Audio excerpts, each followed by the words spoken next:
वेदांग मतलब वेदों का अंग। अब ये वेदांग क्या है? वेदांग 6 वेदांग जो है हमें प्राप्त होते हैं। सो वेदों को समझने के लिए उनके अंग जो हैं डिवाइड किए गए हैं, कैसे कैसे उनको आपने समझना है।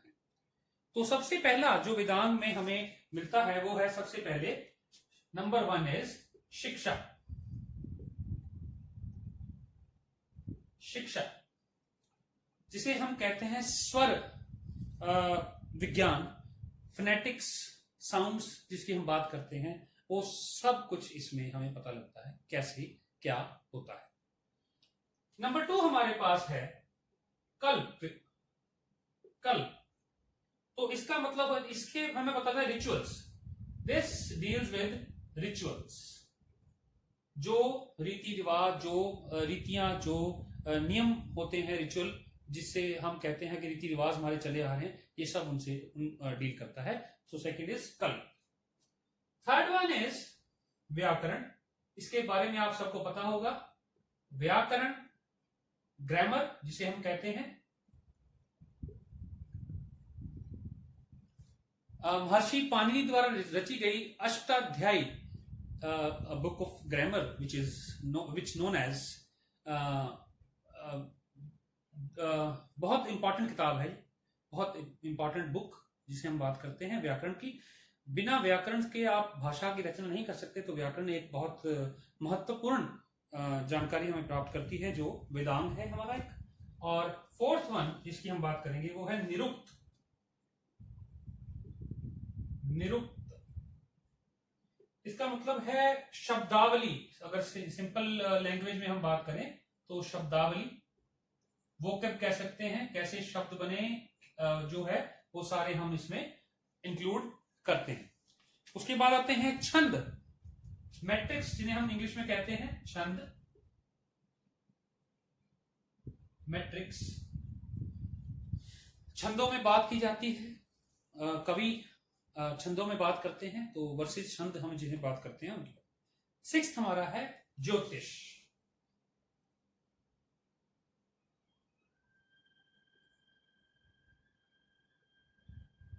ज्योतिष ठीक है जी, खगोल विज्ञान से हम मान लेते हैं, ज्योतिष मान लेते हैं। ये भी हमारा वेदांग का हिस्सा है, जिससे हमें बहुत महत्वपूर्ण जानकारी प्राप्त होती है।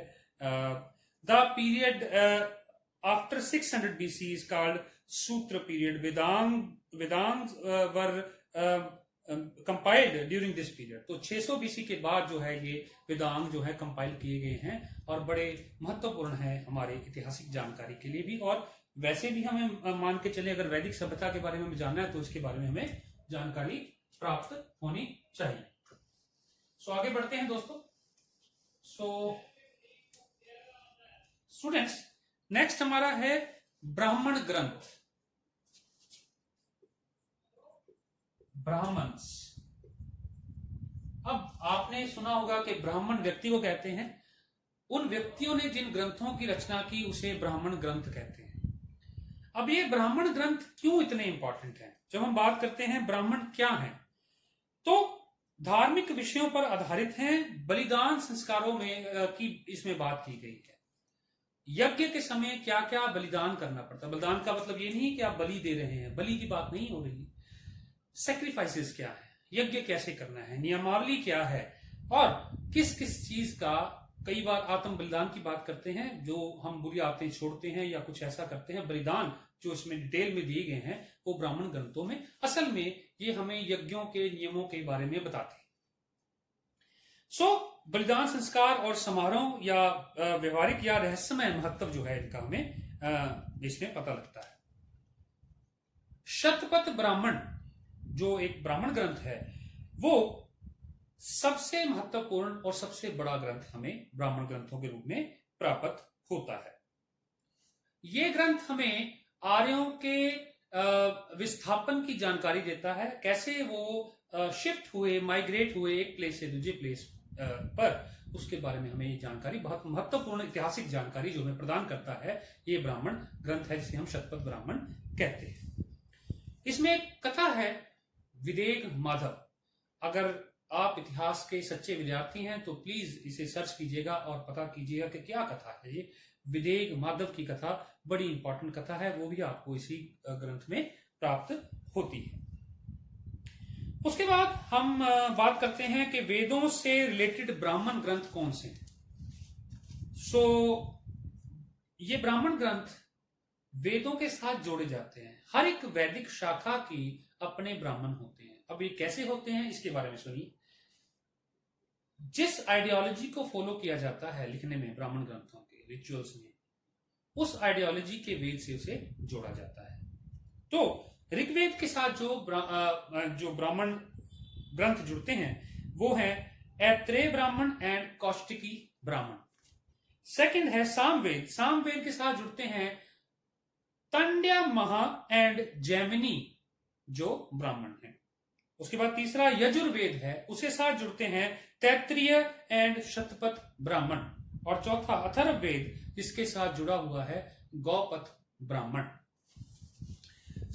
उसके बाद हम जो बात करेंगे आगे वो है आरण्यक एवं उपनिषद की। आरण्यक क्या होते हैं, पहले मैं बोर्ड पे आपको लिख देता हूं। आरण्यक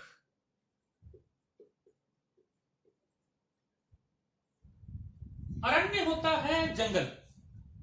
अगर हिंदी में बात करें, संस्कृत में बात करें, अरण्य होता है जंगल। तो जंगल में जिन ग्रंथों की रचना की गई उसे अरण्यक बोला जाता है। ऋषि द्वारा जिसे रचा गया उसे अरण्यक कहा जाता है। रहस्यवाद की बात इसमें की जाती है। सही विधि से किस प्रकार से आपको देवी देवताओं की पूजा करनी है। अब एक कॉमन बात हम करते हैं कि हमें विधि नहीं आती किस प्रकार हम देवी देवताओं की पूजा करें। तो इसमें बताया गया है कि किस विधि द्वारा आपको देवी देवताओं या प्रभु की, ईश्वर की उपासना करनी है। और अगर सही विधि से नहीं करेंगे तो उसके क्या लाभ और हानियां होंगी उसके बारे में हमें इसमें जानकारी प्रदान की गई है। तो बड़े इंपॉर्टेंट ग्रंथ हैं हमारे अरण्यक जो हमें जानकारी देते हैं। तैत्रीय आरण्यक में हमें प्रसिद्ध सूर्य नमस्कार का एक अध्याय प्राप्त होता है। सूर्य नमस्कार जो कि सुबह किया जाता है, अमूमन तौर पे एक योग क्रिया है सूर्य नमस्कार, उसके बारे में जानकारी हमें इसमें प्राप्त होती है। उसके बाद हमारा आता है उपनिषद। नेक्स्ट हमारा जो है वो है उपनिषद।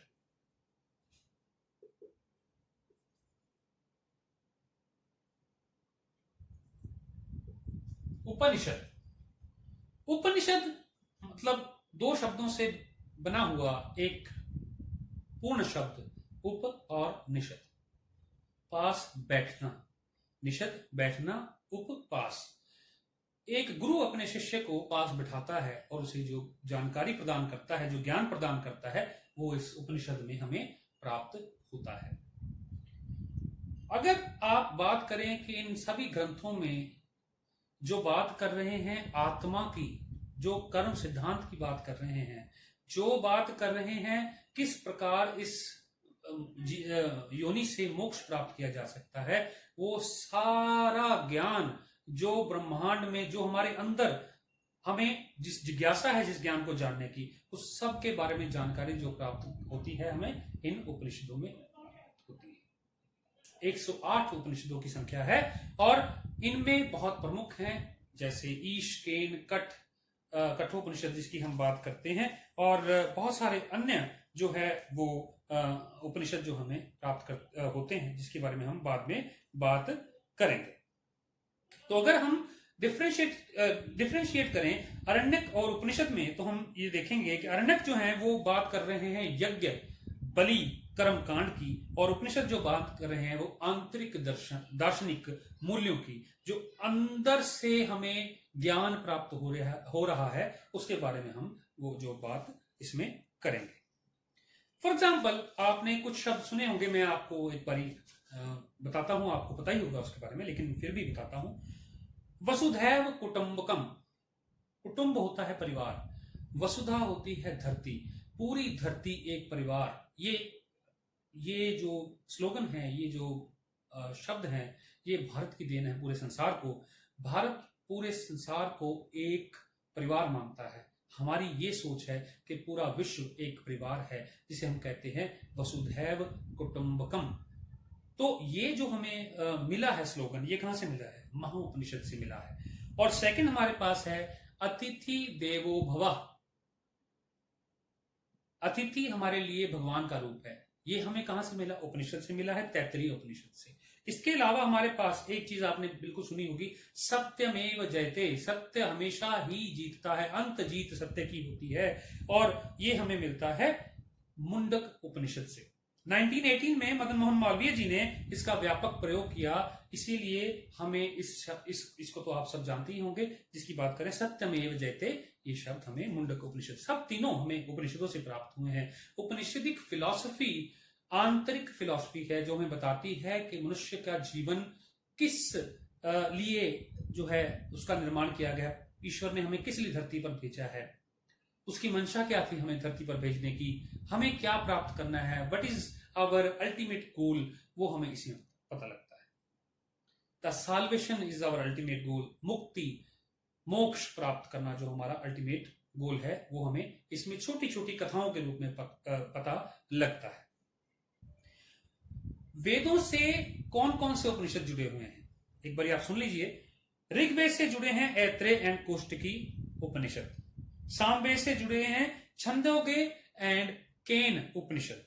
यजुर्वेद से जुड़े हैं तैत्तिरीय, बृहदारण्यक और कठ उपनिषद। और अथर्ववेद से जुड़े हैं मुंडक, प्रसन्न एंड मांडुक्य उपनिषद, जो हैं उनसे जुड़े हुए हैं। बृहदारण्यक उपनिषद में हमें सबसे पहले पता लगता है कि रीबर्थ, रीइंकारनेशन, पुनः जन्म जो एक विधि है, होता है, इसके बारे में हमें बृहदारण्यक उपनिषद में पता लगता है। इसके बाद आते हैं हमारे पास सूत्र। उपनिषद के बाद हम बात करेंगे सूत्र। सूत्रास, सूत्र जो है 600 बीसी से 300 बीसीई तक लिखे गए हैं। तो इनमें हमें कौन से सूत्र मिलते हैं? सूत्र क्या है? ये basically the text or manuals on ritualism, नियमावली हैं, नियम, रिचुअल्स कैसे हमने फॉलो करने हैं उसके बारे में बताया गया है। सबसे पहले हम बात करेंगे श्रुत सूत्र की। अब श्रुत सूत्र क्या है? महान यज्ञों को करने के क्या नियम होते हैं, किस विधि विधान से यज्ञ करना चाहिए, हमें श्रुत सूत्र से प्राप्त पता लगता है। सेकंड है ग्रह सूत्र। अब हमारे दैनिक जीवन में जो नियम हमें अपनाने चाहिए उसके बारे में इसमें जानकारी हमें प्राप्त होती है। तीसरा है धर्म सूत्र। ये आध्यात्मिक एवं गैर धार्मिक कानून के निर्देशों की पुस्तकें हैं।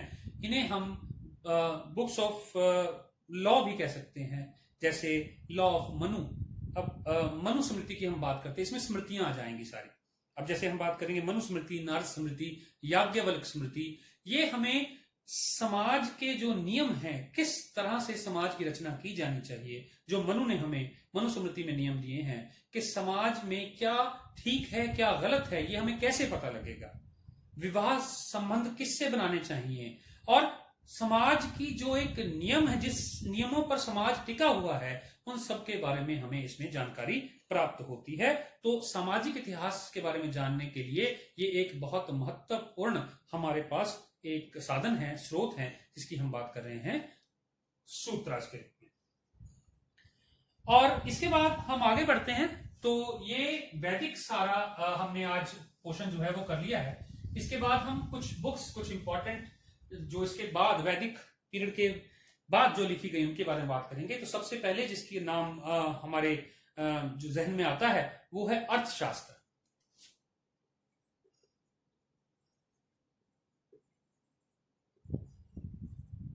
बाय कौटिल्य।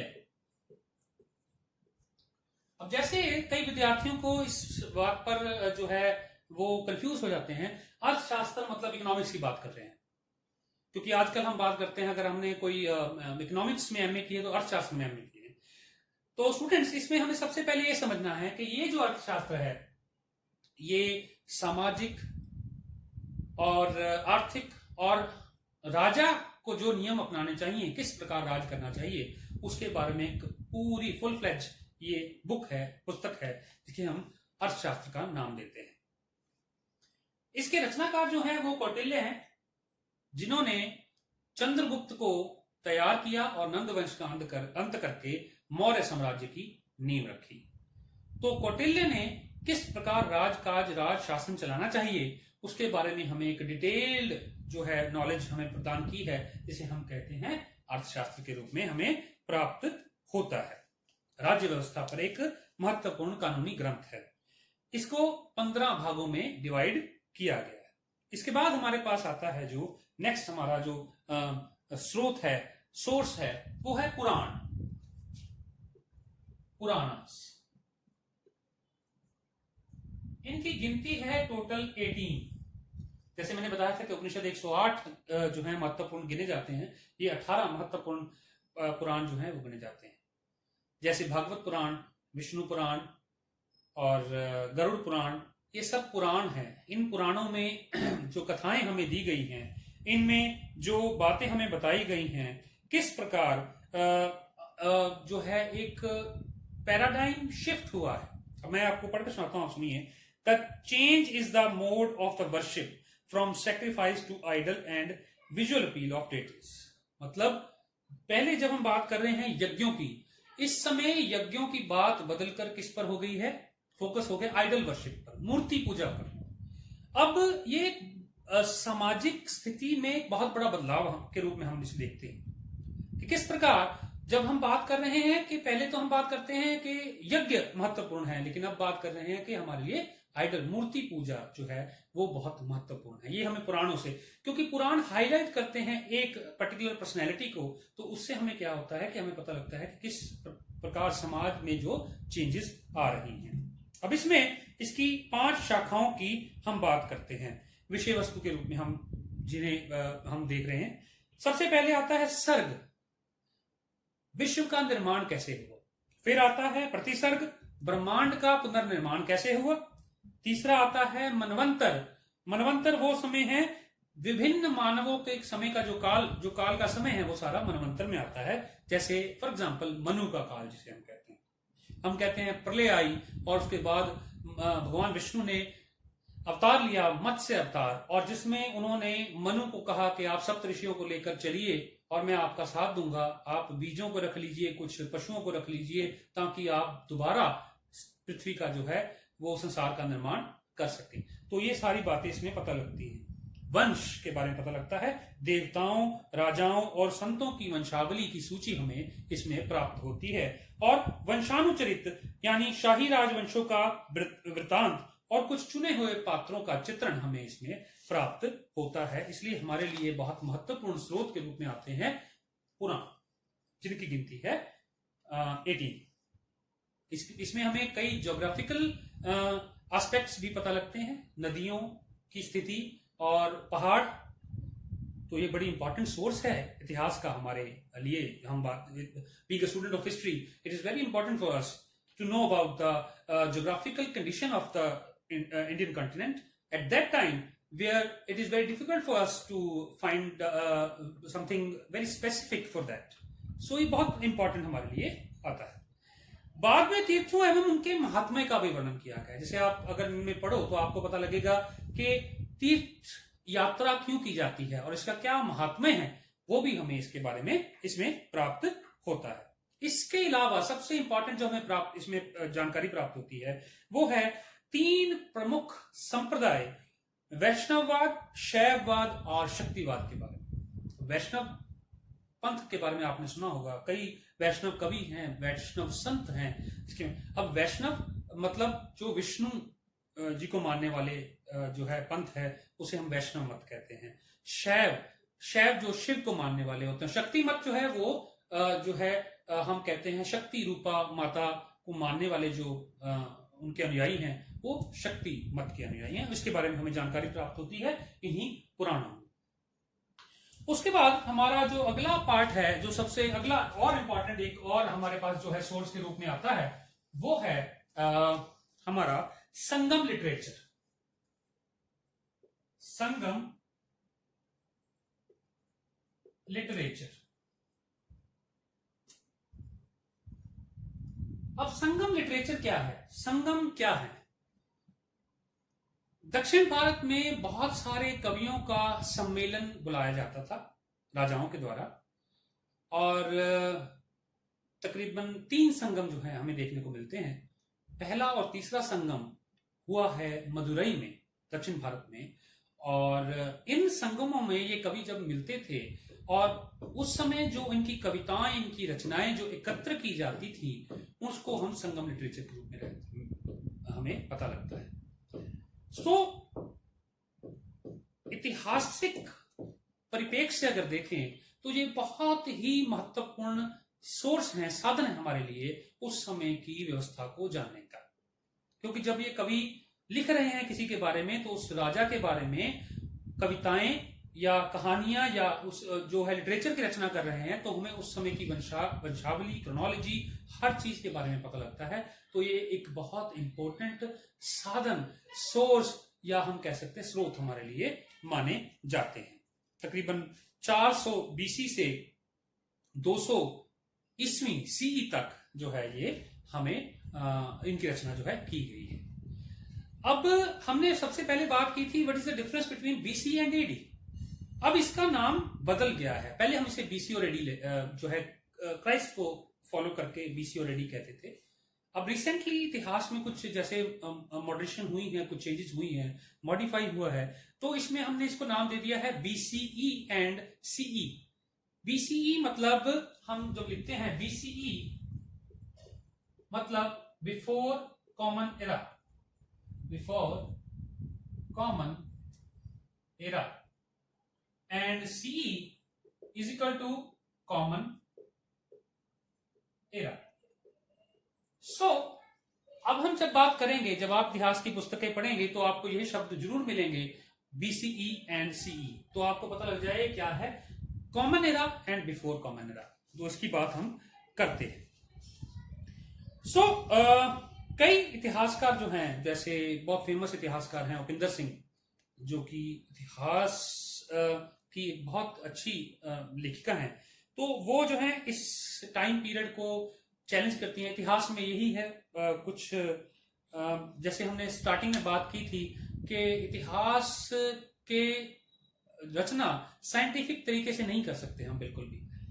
जैसे साइंस के एक पर्टिकुलर नियम होते हैं, लेकिन इतिहास के बारे में क्या होता है कि अगर हमने किसी बात को साबित करना है तो हमें उसके प्रूफ देने पड़ेंगे, तथ्य देने पड़ेंगे, और उन तथ्यों पर फिर वाद विवाद होगा, और उसके बाद जो नतीजा हमारे सामने आता है उसी को हम जो है सही मानते हैं। लेकिन साइंस में ऐसा नहीं होता, उसके रूल डिफरेंट हैं। अब जैसे आप मानिए कि हाइड्रोजन और oxygen H2O is equal to water, तो H2O is equal to water means आप जहां मर्जी चले जाइए, इस प्रयोग को करिए तो H2O is equal to water, same result आएगा। इतिहास में हर घटना का सेम रिजल्ट नहीं आता है।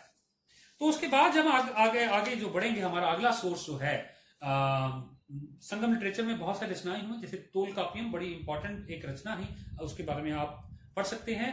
कि ए नीलकंठ शास्त्री की बुक आती है, एक किताब आती है जिसका नाम है the history of south India. आप उसके बारे में डिटेल में इस सारे वृत्तांत के बारे में पढ़ सकते हैं। तो अगला जो हम बात करेंगे वो है जीवन वृत्तांत, कविता और नाटक। हमारा अगला सोर्स जो है, जो अगला स्रोत जो है, वो है कई कवियों के द्वारा रचित नाटक और कविताएं और किस्से, वो सब हम इसमें शामिल करें। अब जैसे हम बात करते हैं पुराने कवि, आपने नाम सुना होगा कालिदास। इनकी कई रचनाएं हैं हमारे पास, अभिज्ञान शकुंतलम, मेघदूतम, विक्रमवर्ष्यम, मालविका गनिमित्रम, रघुवंशम, कुमार संभवम, ये सब इनकी उस समय गोल्डन पीरियड था, गुप्ता काल, जिसमें इन्होंने ये रचनाएं की। क्लासिकल लैंग्वेज, संस्कृत में इनकी रचनाएं थी और बहुत ही इंपॉर्टेंट रचनाएं हैं। कई राजाओं के उनके बारे में इनका वर्णन जो है उसमें मिलता है, और राज्यों के बारे में उस समय, उस काल के दौरान हमें बहुत महत्वपूर्ण जानकारी इनके जो है राइटिंग्स में प्राप्त होती है। ऐसे ही अश्वघोष, भाष, विशाखदत्त, शूद्रक, इनकी बहुत रचनाएं जो हमें प्राप्त होती हैं। इनके अलावा बाण भट्ट, बिल्हण, वाकपति राज, और हम बात करते हैं जयसिंह, हेमचंद्र, नेबंद, पद्मगुप्त, बल्लाल, चंद्रप्रदाई, जिसने पृथ्वीराज रासू की रचना की थी, जिस पर एक मूवी भी बनी है, आपने देखी होगी, जो है उसके बारे में हम बाद में चर्चा करेंगे। तो ऐसे बहुत सारी रचनाएं जो हैं हमें प्राप्त हुई हैं। अगर हम बात करें जम्मू एंड कश्मीर की, तो उस समय कलहन एक 12वीं शताब्दी में एक ऐसे इतिहासकार हुए हैं जिन्होंने हमें बहुत महत्वपूर्ण जानकारी जो है उस समय दी है। कश्मीर का पहला इतिहासकार इन्हें माना जाता है। ये बड़ा इंपॉर्टेंट आपके लिए ज्ञान है कि कश्मीर का पहला इतिहासकार कौन था, तो वो है कलहन, जिन्होंने हमें वो कश्मीर के रीजन की बहुत इंपॉर्टेंट नॉलेज, जानकारी जो हमें प्रदान की।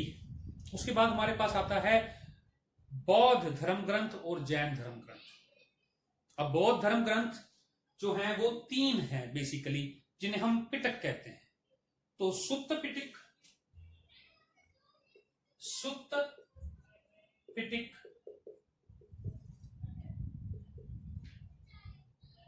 विनय पिटक एंड धम्म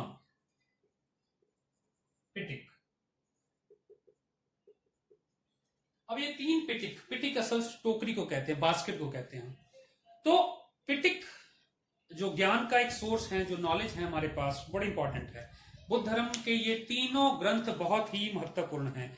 सुत्त पिटक में हमें कई कहानियों, कविताओं के रूप में बुद्ध के सिद्धांतों के बारे में जानकारी प्राप्त होती है। दूसरा है विनय पिटक। विनय पिटक में बुद्ध धर्म के जो नियम हैं, उन नियमों को कोडिफाइड किया गया है। 227 नियम जो हैं हमें इसके बारे में पता लगता है। इस पूरे ही भिक्षुओं के लिए जो नियम बनाए गए थे, किस प्रकार उन्होंने आचरण करना है, ये बड़ी इंपॉर्टेंट जानकारी जो हमें इसमें प्राप्त होती है। अभी धम्म पिटक जो है, जिसे उच्च धम्म भी कहा जाता है, इसमें सूचियां हमें मिलती हैं, सारांश एवं प्रश्न इसमें बहुत सारे शामिल किए गए हैं। इसके अलावा इसमें कई कविताएं, कई रचनाएं हैं जिसे थेरावाद और थेरीवाद भी कहते हैं।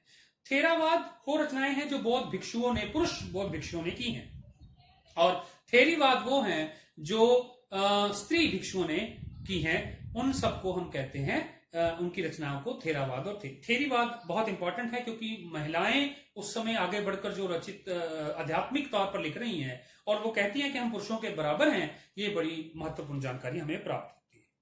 इसके बाद हमारे पास आते हैं जैन धर्म ग्रंथ, जिसमें 12 अंग, 12 उपांग और 10 प्रकीरण, 6 छेद सूत्र, 2 सूत्र और 4 मूल सूत्र हमें जो है वो प्राप्त होते हैं।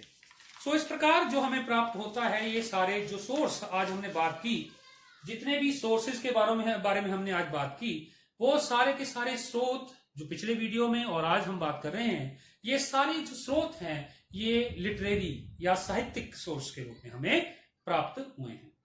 अब अगले अध्याय में हम बात करेंगे जो आर्कियोलॉजिकल रिमेन्स या सोर्सेज हैं, उनके बारे में जो हम बात करेंगे वो नेक्स्ट जो है हमारी वीडियो में करेंगे। Thank you so much students for listening me and thank you again.